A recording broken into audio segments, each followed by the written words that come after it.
एक रेगिस्तान में एक बच्चा अपनी मां को खोजते हुए भूखा और डरा हुआ लड़खड़ाता है। वहीं फोटोग्राफर विंडम सूर्य ग्रहण की तस्वीरें खींचने आया है। लौटते समय वह एक लड़के से टकराता है। विंडम मदद की पेशकश करता है, लेकिन बच्चा मना कर देता है और अपने माता पिता को खोजने निकल पड़ता है।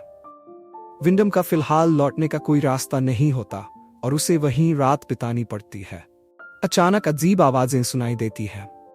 विंडम उनका पीछा करता है और रस्सियों से लटकी वस्तुओं और दूर घाटी के बीच में एक लकड़ी का घर देखता है, जहां एक औरत गाना गा रही होती है। वह घर के पास पहुंचता है और एक औरत एलिना उसे अंदर बुलाती है। एलिना उसे खाने का आग्रह करती है, हालांकि वह थोड़ा असहज होता है। विंडम उससे निकलने का रास्ता पूछता है और बच्चा का जिक्र करता है।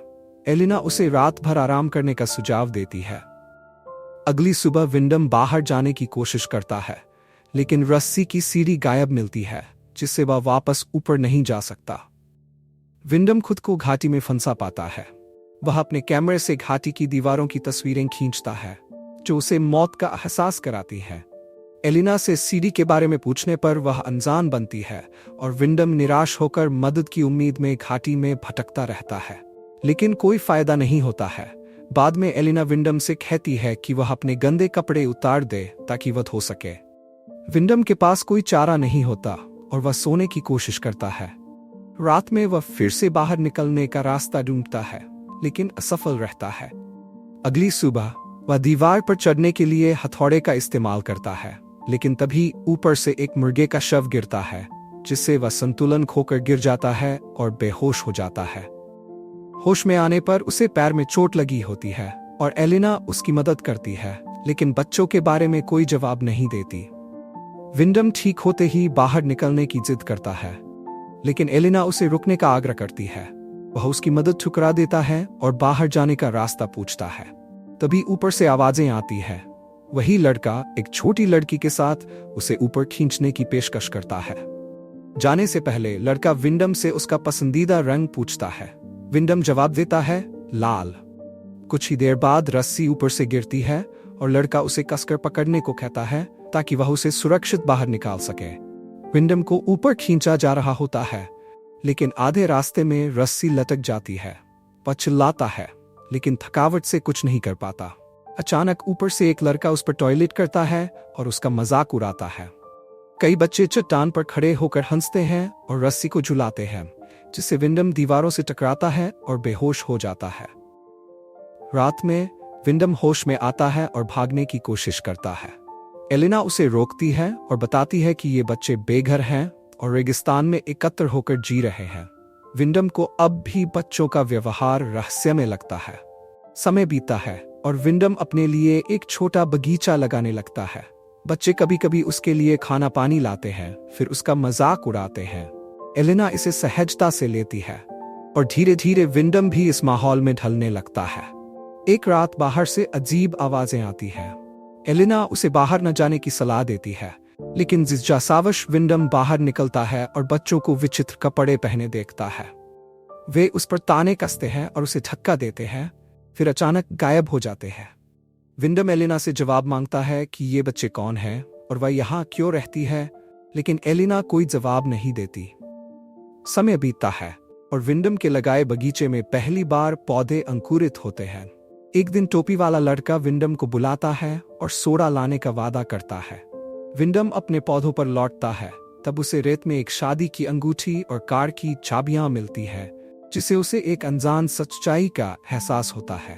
शाम को एलिना उसे अपनी मां का चित्र दिखाती है और बताती है कि वह बच्चे की उम्मीद कर रही है। विंडम हैरान होता है, क्योंकि वह यहाँ बच्चे नहीं चाहता, लेकिन उसे इसे स्वीकार करना पड़ता है। अगली सुबह उसे पता चलता है कि उसका बगीचा बर्बाद हो गया है, लेकिन एलिना उसकी मदद करती है। धीरे धीरे विंडम और एलिना का जीवन व्यवस्थित होता है। एक दिन टोपी वाला लड़का फिर आता है और विंडम उससे मदद मांगता है, क्योंकि उसे डॉक्टर की जरूरत है। विंडम लड़के से कुछ रस्सी और वजन लाने के लिए कहता है ताकि वह चढ़ाई कर सके। लड़का मदद का वादा करता है, लेकिन तभी एक बड़ा लड़का उसे रोक लेता है। विंडम एलिना को बताता है कि वह लड़का उसकी मदद करना चाहता है, लेकिन एलिना को उसकी बातों से आश्चर्य होता है। वह बताती है कि यहाँ कोई आजादी नहीं है। विंडम अपनी यादों में बाहर की दुनिया, समुद्र और चीज़बर्गर की बातें करता है। विंडम अपना कैमरा निकालता है और वह तस्वीरें दिखाता है जो उसने यहाँ आने पर ली थी। लेकिन अलीना को सूर्य ग्रहण से ज्यादा कार की एक तस्वीर प्रभावित करती है। विंडम को बच्चों के डरावने बुरे सपने आते हैं। एक रात उसे अलीना की चीख सुनाई देती है और वह दौड़कर बाहर जाता है। वह देखता है कि टोपी वाला लड़का मरा हुआ तारों पर लटका है। अलीना विंडम पर उसके बेटे की हत्या का आरोप लगाती है कि विंडम उसके बेटे का दुश्मन है और सिर पर एक बोर्ड से वार करती है। उसे पिंजरे में बंद कर दिया जाता है। अलीना उसे जानवर की तरह खाना देती है। विंडम अब पूरी तरह से असहाय महसूस करता है। एक दिन वह एक लड़की को चट्टान पर देखता है जो यहाँ की नहीं लगती। वह उससे मदद मांगता है और लड़की वादा करती है कि वह जल्द वापस आएगी।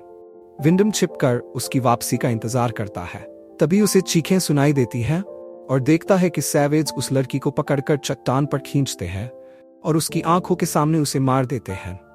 समय बीतता है और विंडम अपने पिंजरे में कैद रहता है। एक दिन वह अलीना से कहता है कि वह हमेशा यहीं रहना चाहता है और अपने बच्चे को सब कुछ सिखाना चाहता है। लेकिन जब अलीना ये सुनती है तो वह हंसकर कहती है कि उसके पास कभी कोई विकल्प नहीं था। वह केवल एक बीज है जो यहाँ फेंका गया है और बच्चा केवल उसका है। विंडम पिंजरे में तब तक बंद रहेगा जब तक बच्चा नहीं हो जाता। आखिरकार जन्म का दिन आता है। अलीना दर्द से चिल्लाती है और विंडम को पिंजरे से मुक्त करने के लिए उसे मदद चाहिए। बच्चे चट्टान पर खड़े होकर ये सब देख रहे होते हैं। अचानक विंडम सीढ़ी देखता है, लेकिन अलीना उसे वापस बुलाती है। बच्ची का जन्म सूर्य ग्रहण के दौरान होता है।